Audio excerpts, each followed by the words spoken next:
सबसे प्रार्थना है, वाणी बहुत संभाल कर बोलिए। आवश्यक है तो बोलिए, नहीं तो भोरी सखी का ये दोहा याद कर लीजिए, ना काहू सो बोलिबो ना कोई व्यवहार, अपनी कुंवर किशोरी को जियत निहार निहार। इससे बढ़कर कोई बात नहीं है। ना काहू सो बोलिबो, उदासीन रहो, ना कोई व्यवहार। हमारा परमार्थ और व्यवहार लाडली जो है, हमारा व्यवहार भी उन्हीं से चलता है।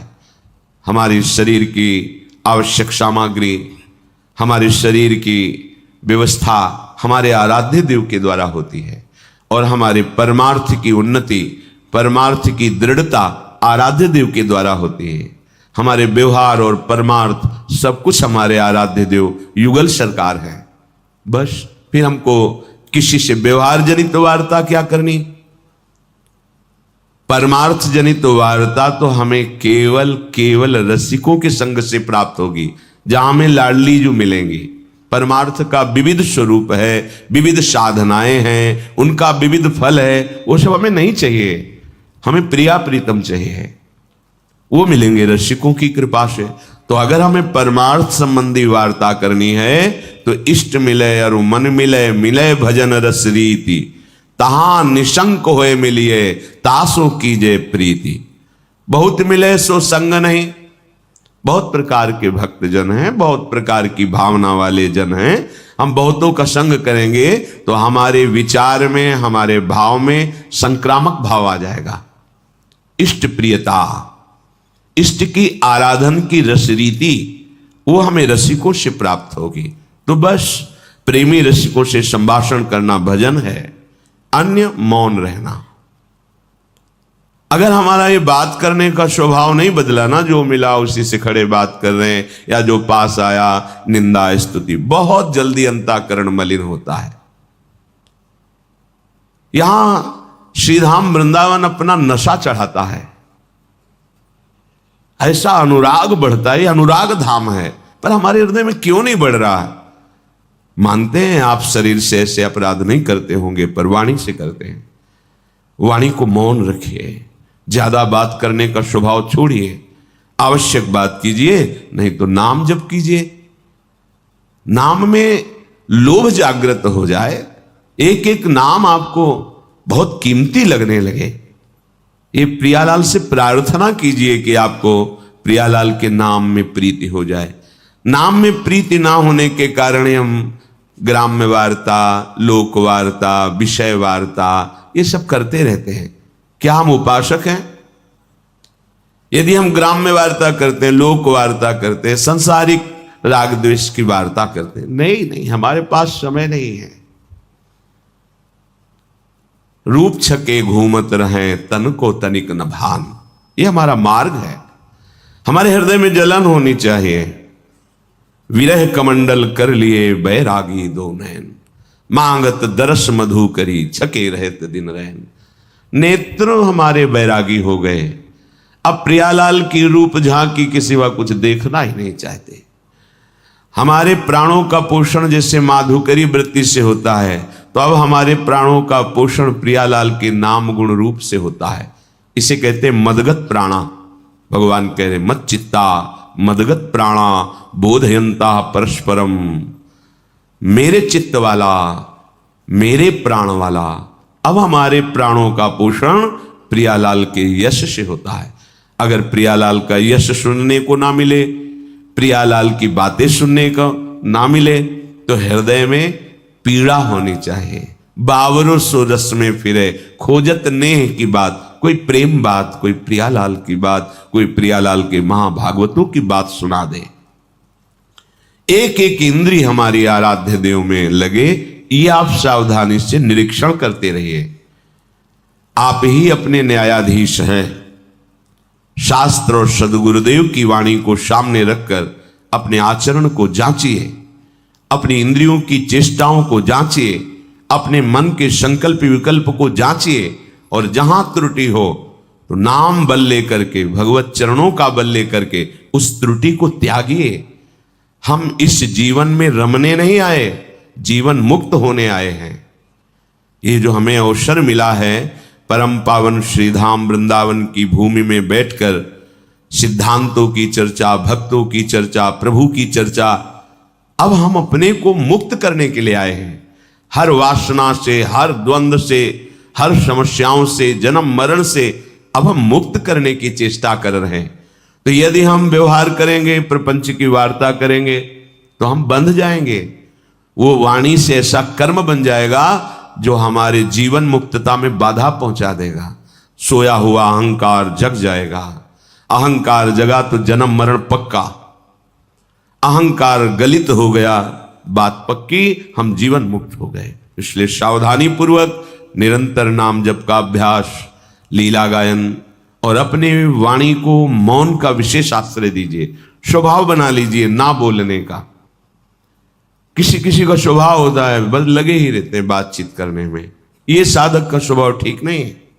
चल रहे हैं हंसते हुए बात कर, नहीं, बात करना है। पूज्य पंडित गया प्रसाद जी की जीवनी में देखा, अगर परिक्रमा चल रहे हैं, कोई बात कर रहा है तो या तो मौन इशारा कर दिया है, यदि संतजन कोई भागवतिक बात कर रहे हैं तो खड़े हो गए वहीं, बात की, फिर परिक्रमा को प्रणाम किया, चल दिया।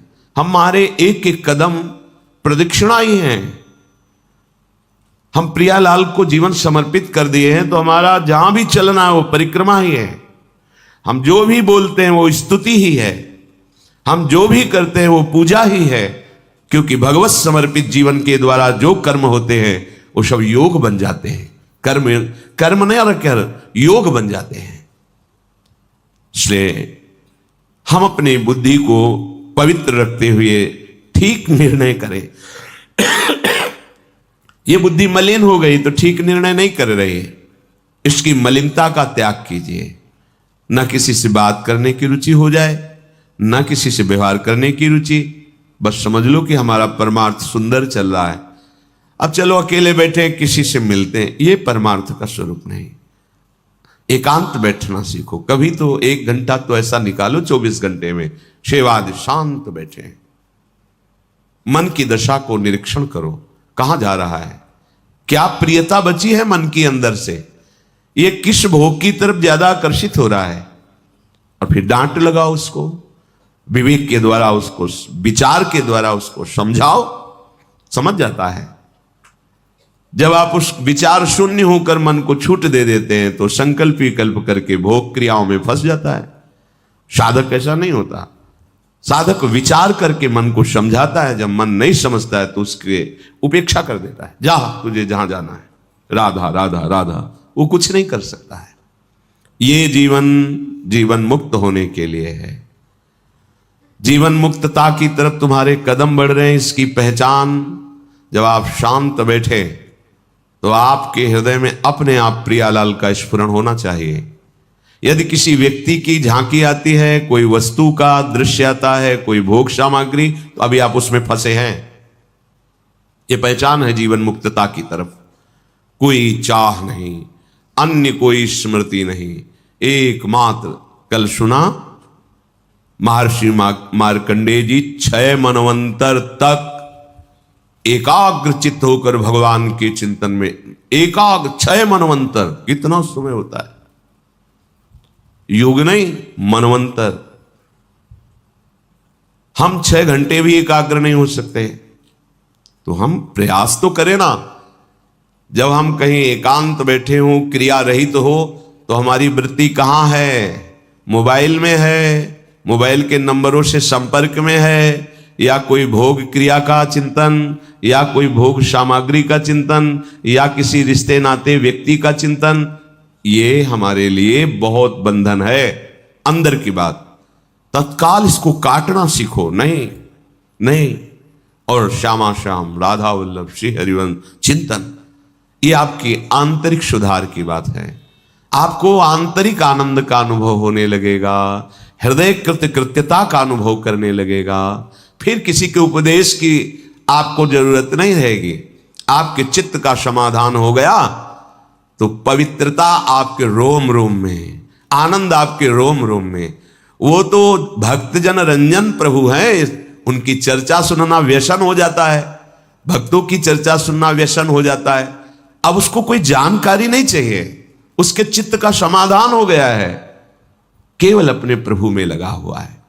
ये बड़े बड़े ऋषि मुनियों, संत महात्माओं और शास्त्रों की सार बात आपको बता रहे हैं। जब आप एकांत बैठे तो यदि आपके एकांत चिंतन में कोई व्यक्ति आ रहा है तो आपका राग है या द्वेष है? कोई वस्तु, कोई व्यक्ति, कोई स्थान, कोई घटना, कोई परिस्थिति, यही मन फेंकता है। अभी आप जीवन मुक्तता की तरफ नहीं है, काटिए उसको, उदासीन होइए, विचार के द्वारा उसको रोकिए, रुक जाता है, शांत हो जाता है मन। जब उसको डांट लगाओ तो शांत हो जाता है। हमारा मन ऐसा निश्चल हो जाए जैसे एकांत में रखा हुआ दीपक, उसकी ज्योति बिना हिले डुले अखंड जलती, ऐसे ही हमारा मन शांत होकर केवल प्रियालाल के नाम में, रूप में डूब रहा है। कैसे उस आनंद का कोई वाणी के द्वारा वर्णन कर सकता है जिसका मन निश्चल होकर प्रभु में लग गया है। चलते हैं महाभागवत पांडवों के पावन चरित्र में। तो ऋषियों ने बताया कि ऐसे मार्कंडेय जी आपको दर्शन देने पधार रहे हैं। युधिष्ठिर जी महाराज बहुत प्रसन्न हुए कि ऐसे महापुरुष का मुझे दर्शन होगा जो भगवान का साक्षात दर्शन किए हैं, बिना इच्छा के भी जिनको गौरी शंकर भगवान साक्षात दर्शन दिए। थोड़ी देर में देखा जैसे कोई कई सूर्य एक साथ उदय हो गए हो, ऐसा प्रकाश दिखाई दिया। उस समय आश्रम पूरा तेज से उद्दीप्त हो गया और पुरातन महर्षि श्री मार्कंडेय जी का ही वो तेज था। सब ब्रह्म ऋषि और पांडवजन हाथ जोड़कर खड़े हो गए। मार्कंडेय जी की अंग कांति से जैसे अग्नि में ज्वाला प्रकट होती है, ऐसे तेज प्रकट हो रहा था। देवता, ऋषि, मनुष्य, कोई भी ऐसा नहीं जो इनकी पूजा न करता हो। अर्थात सर्वश्रेष्ठ श्री मार्कंडेय जी महाराज को देखकर अनुपम धैर्यवान, परम पवित्र बुद्धि से संपन्न युधिष्ठिर और पांडवजनों सब ने साष्टांग प्रणाम किया। ब्रह्म ऋषियों ने स्तोत्रों के द्वारा स्तुति की। अमित तेजस्वी सर्वज्ञ महात्मा मार्कंडेय जी, द्रुपद कुमारी द्रौपदी, युधिष्ठिर, भीमसेन, अर्जुन, नकुल, सहदेव, इन सब के बीच में उनको सुंदर आसन मिला, विराजमान हुए। सब ऋषि तो उदासीन थे, पर मार्कंडेय जी युधिष्ठिर को देख करके मुस्कुराए। युधिष्ठिर जी ने देखा कि ये तो त्रिकालज्ञ महापुरुष हैं, क्या मेरी ऐसी अवस्था को देखकर ये मुस्कुरा रहे हैं? ऐसा तो नहीं होता। संतों को स्वभाव होता है कि दुखी को देख करके उनको दुख का अनुभव होता है। सब ऋषि उदासी छाई हुई, पर ये बहुत मुस्कुरा रहे हैं।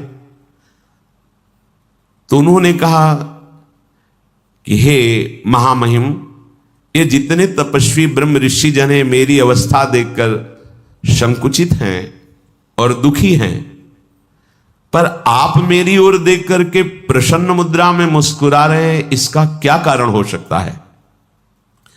मार्कंडेय जी ने कहा, तात न तात हृष्यामि न च स्मयामि, प्रहर्षजो मां भजते न दर्पः, तवा पदम त्वद्य समीक्ष रामम, सत्यम व्रतम दासरथिम स्मरामि। हे तात, हे युधिष्ठिर, मैं कभी हर्षित नहीं होता, इसलिए मुझे शोक कभी स्पर्श नहीं करता। मैं अखंड प्रसन्नता से युक्त रहता हूं, मेरा मुख सदैव प्रसन्न रहता है। मुझे कभी किसी से मिलने से सुख नहीं होता, ना मिलने से दुख नहीं होता। मुझे कभी किसी प्रकार का अभिमान स्पर्श नहीं कर सकता। आज जो तुम्हारे को विपत्ति में पड़कर देखकर मेरा मुस्कुराना, तो आपको देख करके मुझे भगवान श्री राम की याद आ गई। आप क्या हो, आपके साथ तो महारथी 4 भाई हैं, बड़े बड़े ब्रह्म ऋषि घेरे हुए हैं, और आप पादुका भी पहने हुए हैं। लेकिन भगवान श्री राम अपने पिता की आज्ञा के लिए ना तो कोई अन्य सहयोगी है और ना पादुका पहने हुए हैं, केवल एकमात्र सारंग धनुष और लक्ष्मण जी और सिया जी के सहित बड़े कष्ट से वन में। दशरथ नंदन श्री राम का मैं मिला था उन्हें ऋषिमुख पर्वत पर, उस समय जो उनको देखा था, क्या तुम्हें कष्ट मिल रहा है? भरण पोषण के लिए भगवान सूर्य ने तुम्हें बटलोई दे दी है और तुम्हें सदैव अन्य स्मरण ना हो इसके लिए ब्रह्म ऋषि भागवतिक चर्चा सुनाते रहते हैं। भारी व्यवस्था है तुम्हारी, तुम्हें क्या कष्ट है? अगर हम उधर चिंतन करते हैं तब मुस्कुराहट है कि तुम अपने को शोक में मानते हो। स्वयं भगवान होकर के 14 वर्ष का वनवास, विशेष उदासी, कभी किसी नगर में नहीं गए, पादुका भगवान ने नहीं पहने। उन श्री रामचंद्र जी का स्मरण करके मेरे मन में प्रसन्नता हुई और मैं मुस्कुरा रहा हूं कि तुम्हें शोक नहीं करना चाहिए। ऋषिमुख पर्वत पर उनके दर्शन हुए थे और उनसे वार्ता भी हुई थी। दशरथ नंदन श्री राम सर्वथा निष्पाप थे, यमराज के भी नियंता और दानों के नाशक उन महात्मा श्री राम ने केवल अपने पिता की आज्ञा पर 14 वर्ष का वनवास स्वीकार किया। जो युद्ध में अजेय हैं उनको संपूर्ण भोगों का त्याग करके कष्टमय वन में निवास करना पड़ा। इसलिए अपने को बलशाली समझकर किसी को कभी भी अधर्म नहीं करना चाहिए और जो धर्म से चलता है तो कितना भी कष्ट मिले कभी दुखी नहीं होना चाहिए, क्योंकि स्वयं भगवान ने वनवास स्वीकार करके दिखाया है। कुंती नंदन, ये हम तुम्हें समझाने आए हैं कि तुम सदैव सत्य पर और धर्म पर चलो। सारे सद्गुण तुम्हारा वर्ण किए हुए हैं। तुम साधारण प्राणी नहीं हो, इसलिए तुम्हें दुखी या सुखी नहीं होना चाहिए। दुखी सुखी होना साधारण प्राणियों का लक्षण है। असाधारण स्थिति प्राप्त करने के लिए भगवान आदेश करते हैं, सुख दुखे समय कृत्वा लाभा लाभौ जया जयो। सुख दुख में समान रहो, लाभ हानि में समान रहो और विजय और पराजय में समान रहो, तो तुम असाधारण स्थिति को प्राप्त होगे। कोई कार्य हुआ, पूरा हुआ, नहीं हुआ, जैसे श्री जी की इच्छा, प्रयास हमारा, लाभ हुआ या हानि, समान भाव। हम धर्म से चल रहे हैं, हम ठीक से चल रहे हैं, कोई निंदा करे या स्तुति करे, जय हो या पराजय हो, सुख हो या दुख हो, यह अध्यात्म मार्ग के पथिक का स्वरूप है। यदि तुम ऐसा चलोगे तो तुम्हारा यश और तेज सूर्य के समान संपूर्ण जगत में फैल जाएगा। महानुभाव नरेश, तुम कभी अपनी प्रतिज्ञा को मत तोड़ना और कष्ट साध्य साधनों का वर्ण करके कभी उससे दुखी मत होना। ये देखो भागवतिक मार्ग है, ये चढ़ाई वाला मार्ग है। जब हम इस पे चलते हैं तो कोई सहयोगी नहीं होता। पग पग पर दुख, अपमान, क्लेश और आंतरिक युद्ध, काम क्रोध आदि का आक्रमण, पर जो गुरुजनों के द्वारा दिए हुए मंत्र उपासना में दृढ़ है उसे कोई परास्त नहीं कर सकता। अन्यथा फिर सलाह लेने का विचार आता है 4 लोगों से कि भाई बड़ी समस्या, वो तुम्हें निश्चित परमार्थ से विलग कर देंगे। परमार्थ के संबंध की सलाह केवल महापुरुषों से ली जाए, भगवत प्राप्त महापुरुषों से, अन्यथा भ्रमित हो जाओगे, गिर जाओगे परमार्थ से। तो हे नरेश, तुम वनवास की अवधि पूरी करो। मैं देख रहा हूं कौरवों का विनाश होगा, राज्य लक्ष्मी तुम्हारा वर्ण करेगी, क्योंकि जिसके साथ भगवान श्री कृष्ण है वहां विजय ही विजय होती है। महर्षि मार्कंडेय जी ऐसा कह करके और वहां से अंतर्ध्यान हो गए।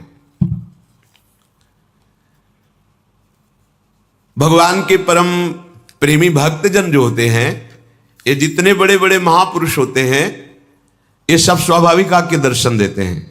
भगवान के दर्शन के पहले महापुरुषों का दर्शन होता है, ये सिद्धांत है। जब किसी को भगवान का साक्षात्कार होना होता है तो उसके पहले बड़े बड़े भगवत प्राप्त महात्माओं के दर्शन होते हैं दिव्य, फिर उसके अंदर वो सामर्थ्य आती है जिससे भगवान का दर्शन करने का अधिकार प्राप्त करता है।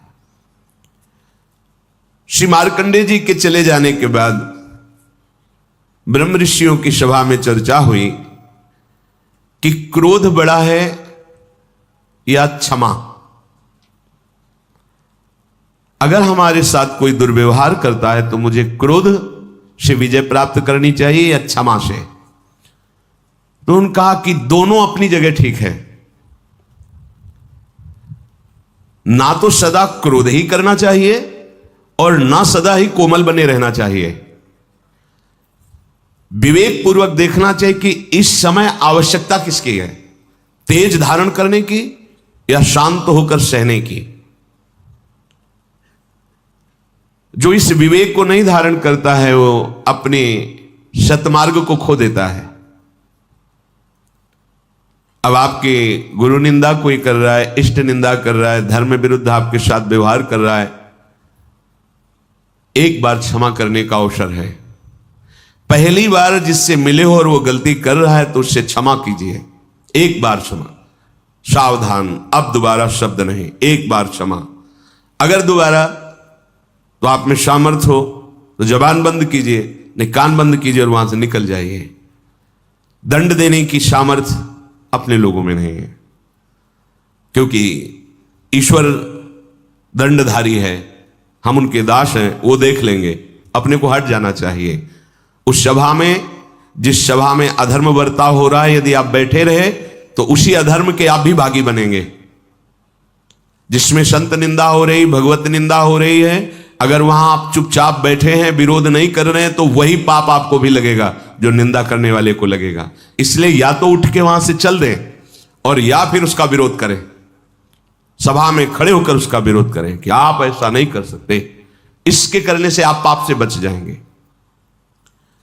अवसर देख करके कभी कभी शांत होना पड़ता है और कभी कभी भयंकर रूप भी धारण करना पड़ता है, इससे वो अपने परमार्थ को बचा लेता है। तुम्हें क्षमा का अवसर बताता हूं, जैसा मनीषी पुरुषों ने अनुभव करके सिद्धांत लिखा है।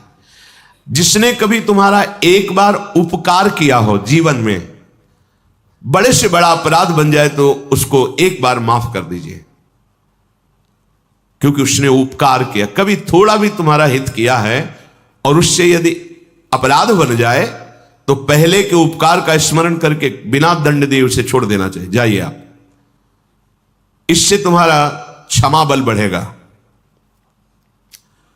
जिससे अनजान में अपराध हो गया है आपके साथ, उसे पता नहीं था, उसको क्षमा कर दीजिए। क्योंकि सबके लिए सर्वज्ञता सुलभ नहीं है। वो अज्ञानी है, अज्ञान के कारण अपराध बन गया तो क्षमा कर दीजिए।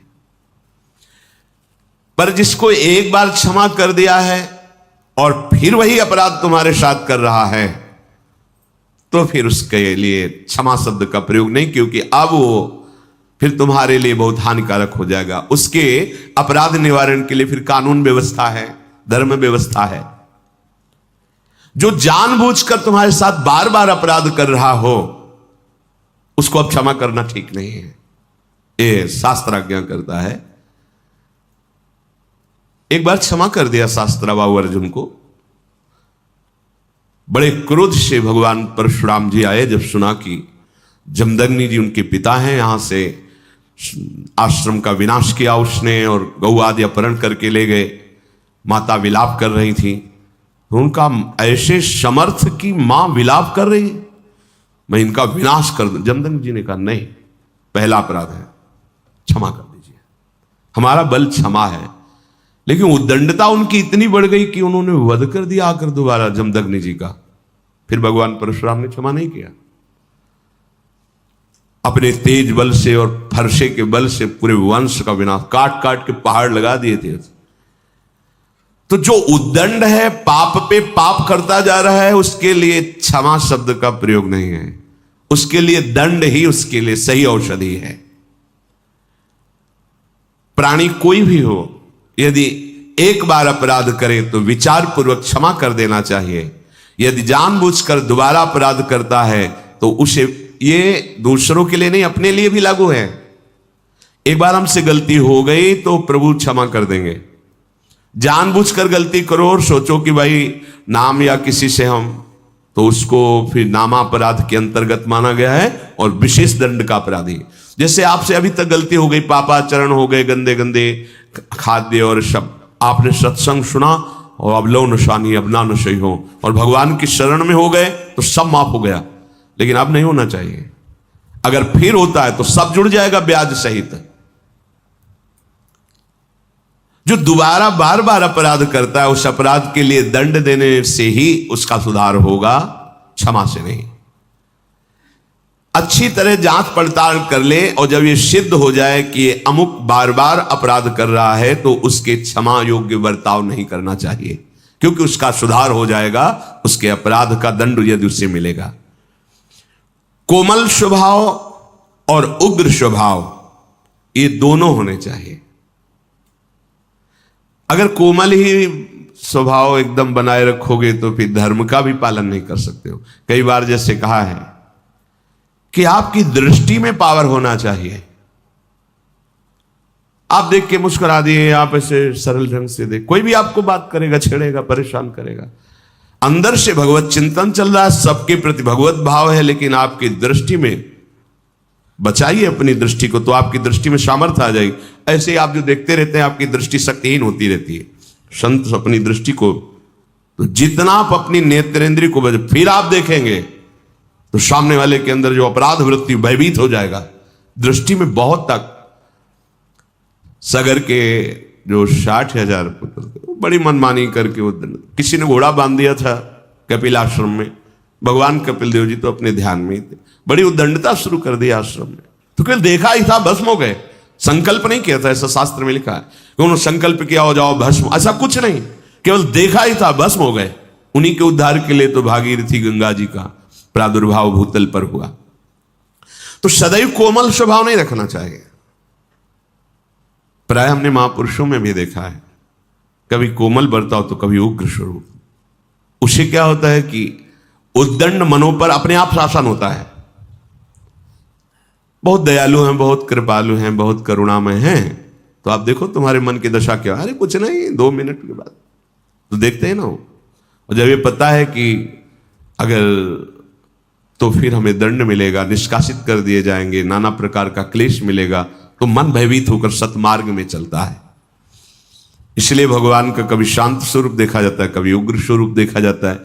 इसलिए कभी गुरुजनों को भी देखा जाता है कि बहुत शांत हैं, तो कभी बहुत दंड विधान पे लागू कर दे, जब बाहर ताला लगा दे, बात नहीं करने, नहीं अंदर प्रवेश निषेध, ऐसा।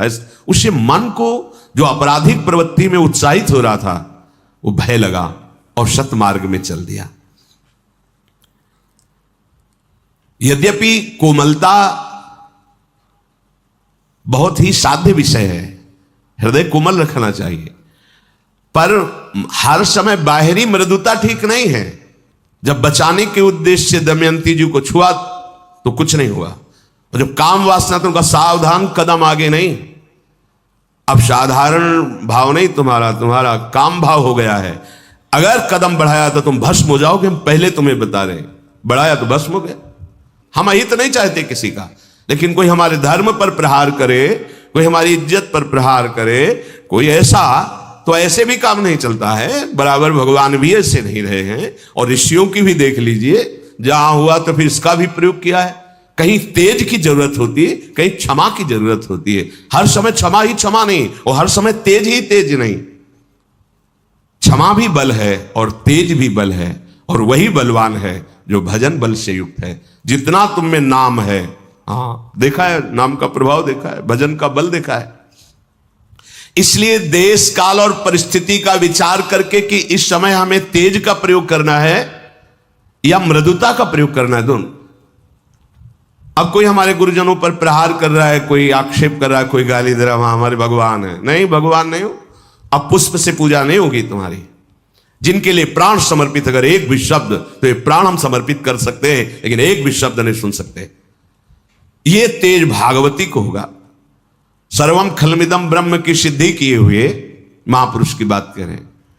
एक भैरव सिद्ध करने वाला कपाली तांत्रिक भगवान शंकराचार्य जी के पास आया और कहा, महाराज आपके लिए देह तो मिथ्या है, कहा परम सत्य, तो फिर आपकी गर्दन उतार ले जाए, हमारे सिद्ध काम में आएगी। आप जैसे ब्रह्म ऋषि की अगर परम पवित्र खोपड़ी से जो हम करेंगे तो भैरव सिद्ध हो जाएगा। बोले हाँ, हमें कोई परेशानी, आप उतार सकते हो, पर अभी उतारोगे तो बहुत से शिष्य हैं बाधा पहुंचा देंगे। प्रातः 4 बजे ब्रह्म मुहूर्त में आना, हम इस पीपल के नीचे ध्यानस्थ होंगे और तुम गर्दन उतार ले जाना। सत्य बोले, कोई ऐसा नहीं कि कोई प्लानिंग, कुछ नहीं, ब्रह्मस्वरूप। जैसे दधीचि ऋषि से देवताओं ने प्रार्थना की कि आपकी अस्त्रियों से जो अस्त्र बनेगा उससे वृत्तासुर मारा जा सकता, अन्यथा नहीं। शांत हो गए, अपने प्राणों को ब्रह्म में स्थित करके छोड़ दिया शरीर को, और उनके परम पावन दिव्य तपोमयी अस्थियों से वज्रादि बड़े अस्त्र बने जो अमोघ अस्त्र कहे गए। तो प्रातः 4 बजे वो कपाली भगवान शंकराचार्य जी की गर्दन उतारने के लिए जब आश्रम में प्रवेश हुआ तो स्वामी नरसिंहाश्रम जी ब्रह्मबोध सर्वम खलमिदम ब्रह्म, इसकी सिद्धि प्राप्त किए हुए महापुरुष गंगा से हुंकार मारी और दौड़ पड़े, और गुरुदेव के नजदीक नहीं पहुंचा, उठाकर पटक दिया, फाड़ दिया, जैसे नरसिंह भगवान ने हिरण्यकश्यप को फाड़ दिया उसको। हर समय क्षमा की जरूरत नहीं है, हर समय तेज की भी जरूरत नहीं, अत्यंत आवश्यक है। जहां धर्म जा रहा हो वहां प्राण जाना श्रेष्ठ है, धर्म जाना नहीं। जहां हमारे पूज्य आराध्य देव गुरुदेव का कहीं कोई किसी भी तरह से, वहां हमारे प्राण समर्पित होना परम धर्म होगा, ना कि वहां क्षमा। हां, हमें कोई कष्ट दे रहा है तो एक बार हम विचार करके प्रथम अपराध को क्षमा से उसे उस अपराध से मुक्त करेंगे। लोक में यदि उद्दंडता करने वाले पापी को क्षमा ही करते रहा जाए तो बहुत लोगों को भय प्रदान करेगा। इसलिए कानून बना है, उसे कानून को समर्पित करें, क्योंकि जो दुष्ट स्वभाव वाले जन होते हैं ये भय के द्वारा ही ठीक होते हैं, क्षमा के द्वारा नहीं ठीक होते। कोई ऐसी बिरली घटनाएं होती हैं जो क्षमा से उनका परिवर्तन हो गया कि मैंने अपराध किया, इन्होंने क्षमा किया, उसका हृदय परिवर्तन हो गया। तो इसलिए महाराज आप सदैव क्षमा का ही आश्रय न ले। युधिष्ठिर से कहा कि आप सदैव क्षमा का ही आश्रय न ले। क्रोध, अगर इसको आप बार बार ही उत्तेजना में लाते रहेंगे तो ये क्रोध आपकी उन्नति को नष्ट कर देगा। दोनों बातें देखना है। ये जान लीजिए कि लोक और परलोक दोनों का नाशक क्रोध है। क्रोध जीतने से उन्नति होती है, क्रोध के वशीभूत होने से अवनति होती है। जो जितना क्रोध को अपने काबू में कर लेता है वो उतना ही परमार्थ पथ में आगे बढ़ जाता है। जगत में जो छोटी छोटी बातों में क्रोध करने लगते हैं उनका पतन हो जाता है। इसलिए उपासक को चाहिए कि सर्वनाशक इस क्रोध को पीना सीखे। जब गुस्सा आवे पीना सीखे। पीछे वर्णन कर चुके हैं। देखो, तेज और क्रोध में अंतर होता है। क्रोध होता है कामना के बाद और तेज होता है धर्म संबंध से। जब कोई धर्म का नाश कर रहा हो, जब कोई आराध्य देव, इष्ट देव, गुरुदेव आदि की बात हो तो उस समय एक भागवतिक तेज होता है। और जब हमारी किसी वासना पर प्रहार होता है, हमारी इच्छा पर फिर जो क्रोध होता है उसे पीना सीखना चाहिए। क्रोधी मनुष्य अधिकतर पाप में लग जाता है। अपने माता पिता को पीटते हैं, देखा है, ऐसा देखा है। क्रोध के वशीभूत होकर पूज्य जनों का अपमान करते हैं। क्रोध के वशीभूत होकर के जिनकी स्तुति करना चाहिए उनकी निंदा करते हैं, गाली देते हैं। क्रोधी मनुष्य समझ नहीं पाता कि क्रोध के लिए कार्य अकार्य का क्या निर्णय किया गया है। नहीं, बस क्रोध आया तो स्मृति का अपहरण कर लेता है। कामा संजायते क्रोधा, क्रोधा स्मृति विभ्रमा। क्रोध अगर अपनी चरम सीमा पे आ जाए तो अवध्य पुरुष की भी वो हत्या कर देता है। जिसकी पूजा में हमें तत्पर होना चाहिए उसका वो वध कर देता है। क्रोध अगर और बढ़ जाए तो अपने आप को भी आत्महत्या कर सकता है और यमलोक का अतिथि बनकर बहुत दुर्गति को प्राप्त होता है। क्रोध, इन दोषों को देख करके उपासक को चाहिए कि इस लोक और परलोक में परम कल्याण के लिए क्रोध को जीतना सीखे। जब तुम परमार्थ में आगे बढ़ोगे तो तुम्हारा अध्यात्म बल बढ़ेगा, तो उसमें तुम्हारे अध्यात्म बल को क्षीण करने के लिए माया ऐसी रचना रचेगी जिससे तुम्हें क्रोध आवे। घटना, व्यक्ति, ऐसा क्रोध, ऐसा देखा भी जाता है, बहुत जल्दी क्रोध आना। अपने और पराये दोनों के हित का विचार करके स्वयं चिकित्सक बनकर अपने क्रोध की चिकित्सा कर लेनी चाहिए। यदि मूढ़तावश तुम क्रोध पे क्रोध ही करते रहे तो तुम्हें क्लेश भोगना पड़ेगा, तुम्हारे सुकृत नष्ट हो जाएंगे। चित्त को वश में करना उपासक का परम धर्म है, पर जो क्रोध का ही वर्ण किए रहता है उसका चित्त जलता रहता है। ये बड़ा दुष्ट स्वभाव है। शांति से बैठे हैं और चिंतन आ गया, 5 वर्ष पहले उसने ऐसा कहा था, क्यों कहा था उसने ऐसा, और जलन शुरू और बस गुस्सा, बहुत सावधान, राधा राधा राधा राधा राधा राधा, तुरंत हटाइए, राधा राधा राधा। उपासक के लिए सामर्थ्य यही कि अपने क्रोध को रोकना ही सर्वोत्तम साधना समझे। विद्वान उपासक शक्ति संपन्न होने पर भी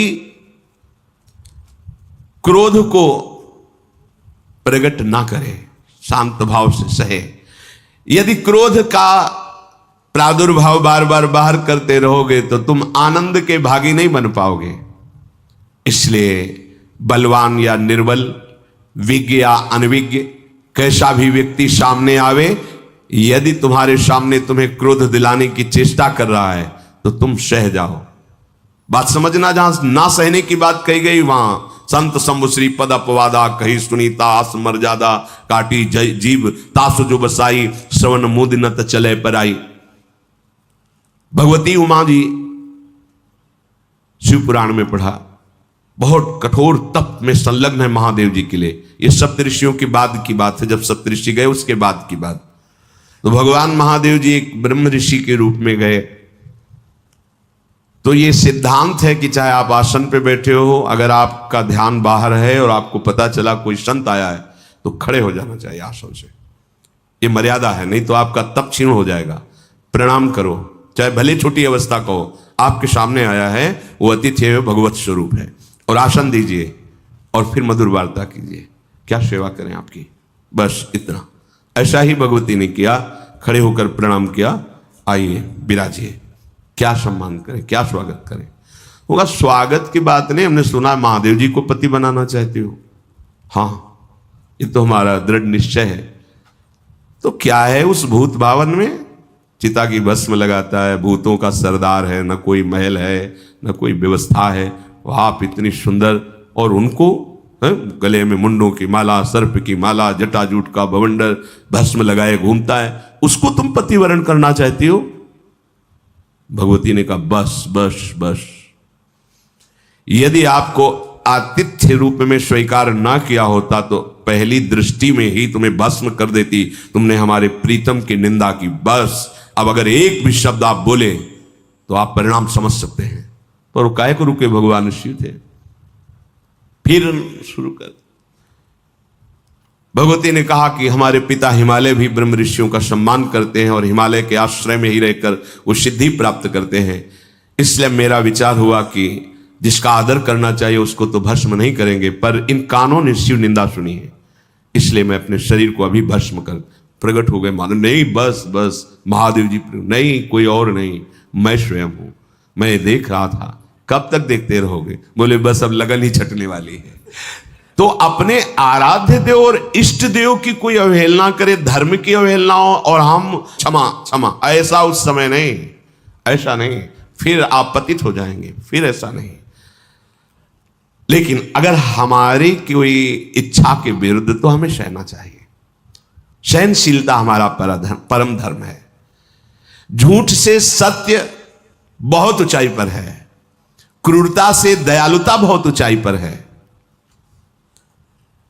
तेजस्वी वही है जो क्रोध को भीतर ही भीतर शांत कर ले, जो उत्पन्न हुए क्रोध को अपनी विवेक बुद्धि से दबा लेता है, वही तत्वबोध प्राप्त करता है। सर्वम खल्विदम ब्रह्म।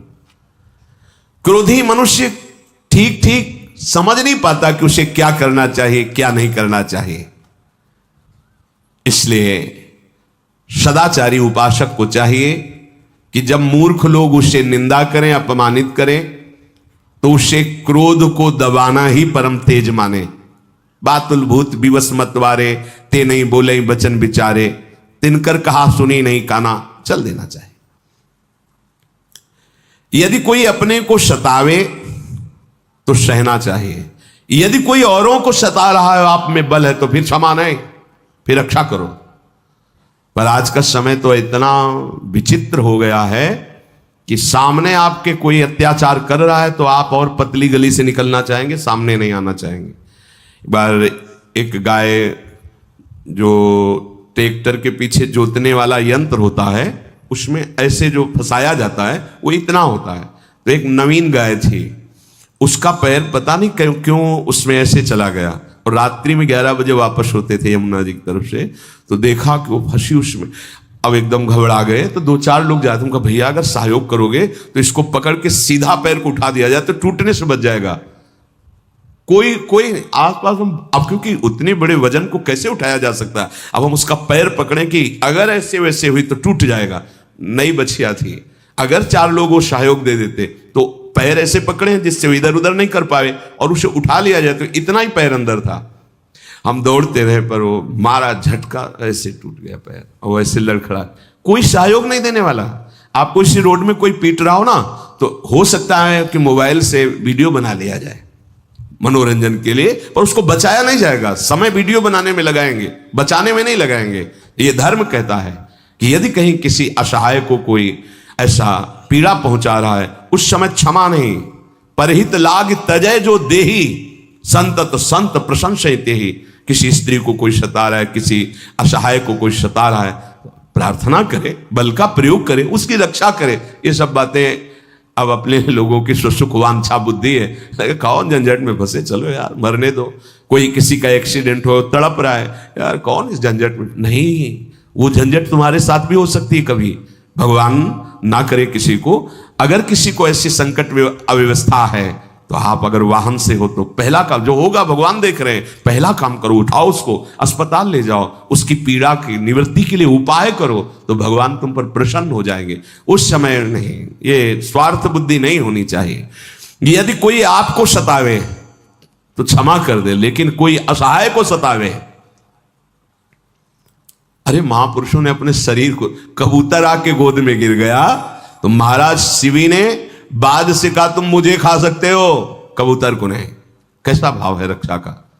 और यहां अगर कोई अपने घर में घुस के आ जाए कि मेरी रक्षा करो, और मारने वाला आ जाए तो दरवाजा खोल के हम उसको और धक्का देंगे, भैया हमसे मत बोलना, ले जाओ। धर्म का विचार ही नहीं रह गया। सुसुख वांछा इतनी बढ़ गई है, धर्म की बात नहीं रह गई। यदि हम सदैव क्षमा ही करते रहेंगे तो ठीक नहीं, और सदैव क्रोध करते रहेंगे तो ठीक नहीं है। इसलिए तेज और क्षमा अवसर पर किया जाए तो ब्रह्मवेत्ता तपस्वी जन कहते हैं कि वो दिव्य लोकों को प्राप्त होता है। इस प्रकार भगवत चर्चा हो ही रही थी कि सत्यवती नंदन भगवान व्यास देव जी वहां पधारे। कितना सुख मिल रहा है पांडवों को। दुर्योधन को तो वही भोग सुख मिल रहा है, राज सुख, और यहां एक से एक महापुरुष पधार रहे हैं। और ये सबसे बड़ा दुर्लभ लाभ है, यह लाभ शंकर माना। महापुरुषों का जब द्रवई दीन दयालु राघव तो साधु संगति। देखो कितनी कृपा है श्री कृष्ण की इन पांडव महाभक्त, एक से एक महापुरुष आकिद। हम आपसे सच्ची कहते हैं, भगवत साक्षात्कार के पहले ये सब बड़े महापुरुषों के दर्शन होते हैं, स्वप्न में, जागृत में, ऐसी दिव्यताएं, तब वो दिव्य भगवान के दर्शन का अधिकारी होता है। भगवान व्यास देव जी को आया देखकर पांडव उठकर खड़े हुए, उनकी अगवानी की, यथायोग्य पूजन किया। वक्ताओं में श्रेष्ठ भगवान व्यास देव जी बोले, युधिष्ठिर मुझे कुछ आदेश हुआ है भगवान का, इसलिए मैं शीघ्रता पूर्वक यहां आया हूं। भीष्म, द्रोण, कृपाचार्य, कर्ण, अश्वत्थामा, धृतराष्ट्र पुत्र दुर्योधन, दुशासन, इन्होंने जो तुम्हें दुख दिया है, तुम्हारे मन में एक भय समा गया है, उसको दूर करने के लिए मुझे भेजा गया है। धैर्यपूर्वक सुनो और प्रयत्नपूर्वक उपाय करो। प्रवचन कुशल पराशर नंदन भगवान व्यासदेव जी युधिष्ठिर को एकांत में ले गए और कहा कि मेरे पास एक गुप्त विद्या है, प्रति स्मृति। ये ऐसी है कि इसका जिसके हृदय में कान के द्वारा पहुंच जाती है, वो किसी को भी देख सकता है, किसी भी लोक को, किसी भी देवता को, किसी को भी। तुम्हारा कल्याण हो। भगवान श्री कृष्ण तुम्हें बहुत प्यार करते हैं, इसलिए तुम्हें कोई पराजित नहीं कर सकता। मेरी दी हुई इस प्रतिस्मृति नामक विद्या को ग्रहण करो। उच्चारण नहीं किया, सभा से लेकर एकांत में उनको उपदेश किया उस विद्या का। ये मूर्तिमान सिद्धावस्था है, इसके लिए साधन नहीं करना पड़ता। ये जो उपदेश करते तत्काल तुम उसके योग्य हो जाओगे। उसका उपदेश एकांत में किया, यहां कहीं लिखा नहीं। मेरे समान हो जाओगे, जहां जाना चाहोगे वहां पहुंच जाओगे, जिसे देखना चाहोगे देख लोगे। ये बड़ी गुप्त विद्या है और भगवान के आदेश से मैं तुम्हें दे रहा हूं, जिसे तुम एकांत में अर्जुन को उपदेश करना। और अर्जुन दिव्यास्त्र प्राप्त करने के लिए महादेव, देवराज इंद्र, लोकपाल वरुण, कुबेर, धर्मराज, इनके दिव्य अस्त्रों को प्राप्त करेंगे। ये विद्या के कारण ही वो देख पाएंगे इनको। और जब ये अर्जुन प्राप्त कर लेंगे तो महातेजस्वी हो जाएंगे, अजेय हो जाएंगे, कोई इनको परास्त नहीं कर सकता। इंद्र, रुद्र, अन्य लोकपाल इन्हें अपने दिव्यास्त्र प्रदान करेंगे। अब तुम इस वन में मत टिको, यहां से आगे बढ़ो, क्योंकि यहां बहुत से सिद्ध महापुरुष रहते हैं। तुम्हारे रहने से आना जाना लगा है, उनको विक्षेप हो सकता है।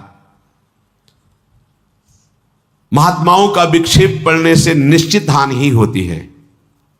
भगवान व्यासदेव जी ने कहा तुम्हारा यहां रहना ठीक नहीं है, क्योंकि तुम यहां रह रहे हो, लोगों का आवागमन हो रहा है, जो सिद्ध महापुरुष है उनको विक्षेप पड़ रहा है। और ऋषियों के भजन में विक्षेप पड़ना विघ्न होना है, तुम्हारे शुभ का, तुम्हारे पुण्यों का, पवित्रता का नाश होना है। इसलिए युधिष्ठिर, तुम इस तपोवन से बाहर निकलो, किसी और वन में जाओ, बहुत हो गया इस वन में रहना। ऐसा कहकर त्रिकालदर्शी सर्वशक्तिशाली भगवान व्यासदेव जी ने धर्मराज युधिष्ठिर से कहा स्नान करके आओ, आचमन करो, आसन पर बैठो, और फिर उस अत्युत्तम विद्या प्रति स्मृति नाम की विद्या दी। और कहा यह इसलिए दे रहा हूं कि आप अर्जुन को उपदेश कीजिएगा एकांत में। और अंतर्धान हो गए। मेधावी संयतचित्त युधिष्ठिर ने उस विद्या को मन में धारण करके निरंतर स्मरण किया। समय प्रतिपल उसी विद्या की स्मृति में व्यास जी की आज्ञा से उस वन को प्रणाम करके, वहां के ऋषियों को प्रणाम करके, उनसे आज्ञा लेकर युधिष्ठिर जी ने कहा अगर हमसे कभी कोई भूल चूक हो गई, त्रुटि हो गई हो, आप लोगों के भजन में कोई विक्षेप लगा हो तो मुझे क्षमा कीजिए। सब ब्रह्म ऋषियों ने कहा आपके द्वारा कभी विक्षेप हो सकता है, आप जहां भी जाएं सुखी रहें और विजयी हों। युधिष्ठिर जी तपस्वी ब्राह्मण और अपने भाइयों के साथ वहां से विदा हुए। काम्यक वन में आगे जाकर फिर वहां निवास किया। कुछ काल के अनंतर धर्मराज युधिष्ठिर जी को व्यास जी का स्मरण आया, तो उन्होंने अर्जुन को एकांत में बुलाया। कुछ समय तक स्वयं उस प्रतिस्मृति विद्या का अनुष्ठान करके अनुभव किया। फिर एकांत में कहा भगवान व्यासदेव जी ने आपके लिए आदेश किया है, शत्रुओं का दमन करने वाले अर्जुन जाओ पवित्र होकर आओ। अर्जुन का हाथ अपने हाथ में लिया और कहा कि जो प्रतिस्मृति विद्या दे रहे हैं इसमें आप किसी को भी देख सकते हैं, देवताओं को, ब्रह्म को, मनुष्य को, किसी को भी, जिसको चाहोगे उसको तुम देख पाओगे। जहां स्मरण करोगे तुम उसके दर्शन कर सकते हो, जहां जाना चाहोगे वहां जा सकते हो। सारी कलाएं इसमें छुपी हुई हैं इस विद्या में, इसलिए इस विद्या को स्वीकार करो। जाओ, इस विद्या को ग्रहण करके दिव्यास्त्रों की प्राप्ति करो, ऐसा भगवान व्यासदेव जी ने आपके लिए आदेश किया है। आज ये सारी पृथ्वी दुर्योधन के हाथ में हो चुकी है और वो मनमानी आचरण करने वाला है, इसलिए सारी प्रजा दुख में ही है। जो मनमानी आचरण करने वाला होता है उससे किसी को सुख नहीं मिलता, माता पिता भाई बंधु किसी को सुख नहीं मिलता। श्री कृष्ण द्वैपायन भगवान व्यासदेव जी ने जो आदेश किया है उसका विधिवत जाप करना। जैसे जैसे जाप बढ़ेगा वैसे वैसे वस्तु तत्व स्पष्ट दिखाई देगी। ऐसे ही ये मंत्र हैं, जैसे जैसे आप तो वैसे ही सामने प्रिया प्रीतम की झांकी आने लगेगी, वैसे ही भावना में ये जितने पद चतुरासी जी के साक्षात्कार होता है इन पदों का, एक एक पंक्ति एक एक लीला सामने। इस मंत्र विद्या का एकाग्रचित होकर के तुम साधना करो, जिसकी चाह करोगे वही देवता तुम्हारे सामने उपस्थित हो जाएगा। धनुष कवच खड्ग ये लो, मौन का अवलंबन रखना आदेश हो रहा। देखो, साधु व्रते स्थितः, साधु व्रत कहते हैं मौन को। मौन का अवलंबन रखना और इधर से उत्तर दिशा की तरफ जाना। वहां इंद्रकील पर्वत है, वहां भगवान इंद्रदेव का सानिध्य रहता है। उनसे दिव्यास्त्रों का तुम्हें ज्ञान प्राप्त होगा और भगवान इंद्र तुम्हें अपने दिव्यास्त्र जरूर प्रदान करेंगे, क्योंकि भगवान व्यासदेव जी ने ऐसा कहा है। और दिव्यास्त्र जब तुम्हें मिले तो जो देवता दे उसकी जैसी आज्ञा हो उसी के अनुसार प्रयोग करने का, जो प्रयोग करना, उसको अंतर ध्यान करा देना, शांत करना, ये पद्धति एकाग्रता पूर्वक सीखना। ऐसा कहकर धर्मराज युधिष्ठिर जी ने मन वाणी से संयम रखने वाले अर्जुन को प्रतिस्मृति विद्या का दान किया। अर्जुन ने परम गुरु स्वरूप अपने भाई को प्रणाम किया और कहा, वैसे ही मैं आपके अधीन हूं, पर इस विद्या के कारण आप हमारे परम गुरु स्वरूप, मैं सदैव आपकी आज्ञा में रहूंगा। धनंजय ने तत्काल अग्नि देवता में आहुति दी, ब्राह्मणों को प्रणाम किया और गांडीव धनुष, दो महान अक्षय तुड़ीर, कवच और अस्त्र तलवार धारण की और आकाश की तरफ देखकर लंबी सांस ली कि आज ऐसा अवसर आ रहा है कि अपने प्रिय भाइयों का त्याग करके हमें तप के लिए जाना है। कुंती नंदन अर्जुन को इस तरह जाते देखकर सिद्ध, ब्रह्म ऋषि और अदृश्य संतों ने आशीर्वाद दिया। हे कुंती कुमार, तुम सत्य और धर्म पर चलने वाले हो, तुम जो जो इच्छा करोगे तुम्हें वो सब प्राप्त हो, ऐसा मैं आशीष देता हूं। आशीर्वाद मांगा नहीं जाता, जब धर्म से चलोगे तो सब संतों की कृपा आपका वरण कर लेगी।